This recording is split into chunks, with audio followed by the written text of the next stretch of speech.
Hello बच्चों, let's read the given question. The question says force acting in simple harmonic motion is always option A directly proportional to the displacement, option B inversely proportional to the displacement, option C directly proportional to the square of displacement, option D inversely proportional to the square of displacement. So इस चीज को समझते हैं पहले. About oscillatory motion के बारे में we can write it is a to and fro motion. ये बात हमारे समझ में आ गई.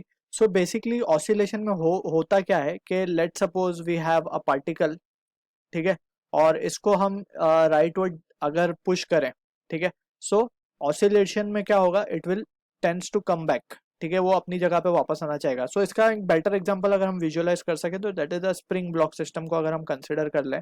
So this is spring and this is the block, और ये हॉरिजॉन्टल टेबल पे रखा हुआ है अभी, ठीक है. सो यहाँ पे अगर हम इसके ऊपर एक फोर्स अप्लाई करें in this direction that is towards right, so और हम मान लेते हैं कि ये ब्लॉक की ये मीन पोजीशन है अभी, that is x equals to 0. ये मीन पोजीशन है जहाँ पे जैसे हमने यहाँ एक पार्टिकल कंसिडर किया, हमने इसे यहाँ पे राइट वर्ड खींचा तो ये वापस अपनी जगह पे आने की कोशिश इसने की. So that is what the two and fro motion is.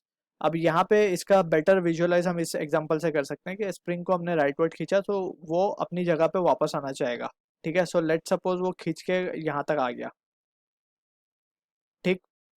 तो this will be the new position. अब यहाँ से अगर हम देखें तो इस पोजीशन पे यहाँ पे फोर्स इस तरफ लगना स्टार्ट हो जाएगी, that is towards the mean position. x equals to 0 को हम क्या कहते हैं, मीन पोजीशन, ठीक. सो कोई भी बॉडी जिसको हम अपने स्टेबल इक्विलिब्रियम से डिस्टर्ब करते हैं, बेसिकली उसको अपनी पोजीशन से डिस्टर्ब करें और वो अपनी जगह पे ही वापस आ जाए, सो ऐसे मोशन को हम कहते हैं टू एंड फ्रो मोशन या ऑसिलेटरी मोशन या सिंपल हार्मोनिक मोशन, ठीक है. तो वो फोर्स हमेशा उसको अपने मीन पोजीशन की तरफ या फिर स्टेबल इक्विलिब्रियम की तरफ खींचने की कोशिश करेगी, ठीक है.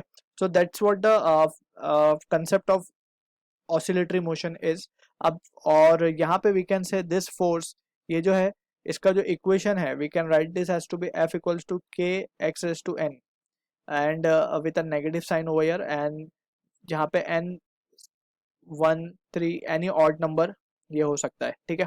अब यहाँ पे अगर हम देखें तो नेगेटिव साइन यहाँ पे ये शो कर रही है कि it is always tending towards what, it is always tending towards the mean position, ठीक है ना.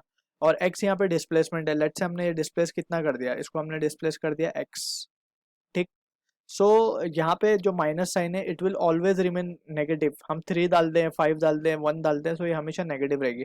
So for a case of simple harmonic motion, that is very simplest case की जब हम बात करें, सो n की वैल्यू को हम 1 ले लेते हैं and that will be equals to minus k x. So ये जो एक्सप्रेशन आया है, ये एक्सप्रेशन को v से it is a simple harmonic force basically, या सिंपल हार्मोनिक मोशन का एक्सप्रेशन ये है जो फोर्स लगती है उसके ऊपर, ठीक है ना.